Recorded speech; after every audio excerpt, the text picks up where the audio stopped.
Hello friends, Prakash institute of computer education में आपका स्वागत है। आज हम जानकारी लेंगे अकाउंट्स के बारे में।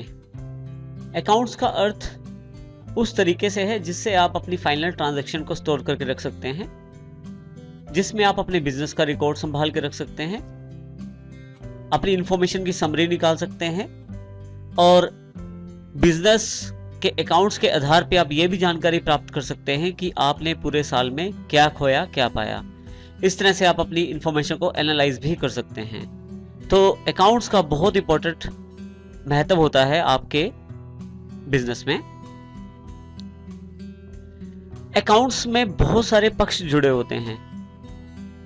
किसी भी बिजनेस में जब हम डीलिंग करते हैं तो उसके साथ काफी सारे पक्ष जुड़ जाते हैं। जैसे हमारे यहाँ पे एंटरप्रेन्योर वो व्यक्ति जो बिजनेस स्टार्ट करता है, इन्वेस्टर्स वो लोग जो बिजनेस में पैसा लगाते हैं, कस्टमर्स जो लोग खरीदते और बेचते हैं हमारे साथ, इसी के साथ एम्प्लॉयज जो हमारे ऑर्गेनाइजेशन में काम करते हैं, बैंक्स, और इसके अतिरिक्त भी बहुत सारे पक्ष हमारे साथ जुड़े होते हैं। अकाउंट्स का इन पक्षों के लिए भी बहुत महत्व होता है। जैसे उदाहरण के तौर पे एंटरप्रेन्योर के यानी कि जिसने बिजनेस स्टार्ट किया उसके लिए ये जानना कि उसने बिजनेस में प्रॉफिट कमाया है या लॉस कमाया है। इसी तरह से इन्वेस्टर के लिए बहुत इंपॉर्टेंट है ये जानना कि जो पैसा उसने हमारे बिजनेस में लगाया है वो सुरक्षित है या नहीं। इसी तरह से बहुत इंपॉर्टेंट हो जाते हैं अकाउंट्स हर एक पक्ष के लिए। अकाउंट्स मुख्यतः हमारे पास 3 प्रकार के उपलब्ध हैं। सबसे पहले रियल अकाउंट्स। रियल अकाउंट्स का अर्थ उन अकाउंट से है जो एसेट्स के आधार पे हमारे पास होते हैं, जैसे कि बिल्डिंग, हमारी कंपनी की गुडविल, परचेज,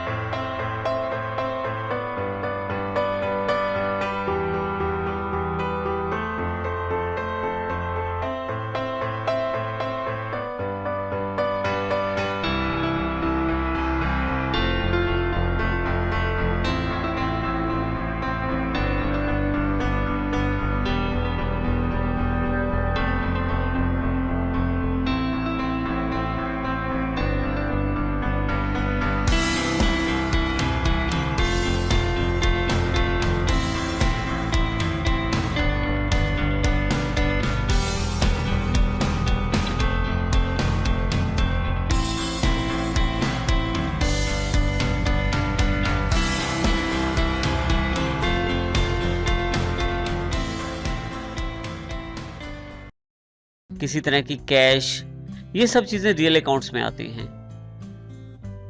दूसरे तरह के अकाउंट्स जो हमारे पास उपलब्ध हैं वो है पर्सनल। पर्सनल में उन अकाउंट का लेखा जोखा रखा जाता है जो व्यक्तियों या संस्थाओं से संबंधित होते हैं, जैसे डेटर्स, क्रेडिटर्स और कस्टमर्स। डेटर्स वो व्यक्ति होते हैं जिनसे हमने पैसा लेना है, जिनको हमने माल बेचा है और उसके आधार पे हमने उनसे पैसा लेना है। क्रेडिटर्स वो व्यक्ति हैं जिनसे हमने माल खरीदा है और हमें जिनके पैसे देने हैं। इसी तरह से कस्टमर्स के अकाउंट भी पर्सनल अकाउंट्स में बनाए जाते हैं। तीसरे तरह के हमारे पास जो अकाउंट्स हैं वो हैं नॉमिनल अकाउंट्स। सभी तरह के जो खर्चे और सभी तरह के इनकम्स जो हमारे बिजनेस में आती हैं वो सभी नॉमिनल अकाउंट्स के अंतर्गत आती हैं। जब भी हम अकाउंट्स बनाते हैं तो हमारे पास अकाउंट्स बनाने के लिए जो सबसे अच्छा सिस्टम है उसे कहते हैं double entry system. Double entry system में मुख्यतः आपके पास ये 4 पॉइंट उपलब्ध हैं। जैसे सबसे पहला पॉइंट है जो वो ये जानकारी देता है कि 2 अकाउंट्स इसमें अफेक्टेड होते हैं। जब भी आप कोई एंट्री करें तो उनका प्रभाव 2 अकाउंट्स पे जरूर पड़ता है, जिसमें एक अकाउंट को डेबिट किया जाता है और दूसरे अकाउंट को क्रेडिट किया जाता है। जो भी आप ट्रांजैक्शन करते हैं बिजनेस के अंतर्गत, आप उसको डेबिट और क्रेडिट फॉर्मेट में सेव करते हैं। इसी तरह से आपने जितनी भी ट्रांजैक्शनें सेव की उनमें एक तो डेबिट साइड चली गई, दूसरी क्रेडिट साइड चली गई। अब आपकी किसी ट्रांजैक्शन में कोई गलती तो नहीं? यदि है तो आप उसको चेक कर सकते हैं ट्रायल बैलेंस के साथ, जिसमें एक तरफ सभी डेबिट अकाउंट्स का टोटल उपलब्ध होता है और दूसरी तरफ सभी क्रेडिट अकाउंट्स का। तो अर्थ ये हुआ कि डेबिट क्रेडिट एंट्री तो हर बार हुई है, तो अगर अंतर होगा तो आपको पता लग जाएगा और आप उस अंतर को ठीक करके अपने अकाउंट्स को ढंग से मेंटेन कर सकते हैं। इसके अतिरिक्त आप डबल एंट्री सिस्टम के आधार पे जब आपका वित्तीय वर्ष खत्म होता है, लास्ट में आप ये चेक कर सकते हैं कि आपकी फाइनेंशियल पोजीशन क्या है।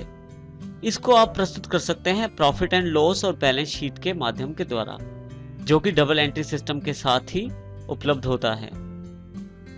इस तरह से आप डबल एंट्री सिस्टम का प्रयोग करके अपने अकाउंट्स को मेंटेन करके रख सकते हैं।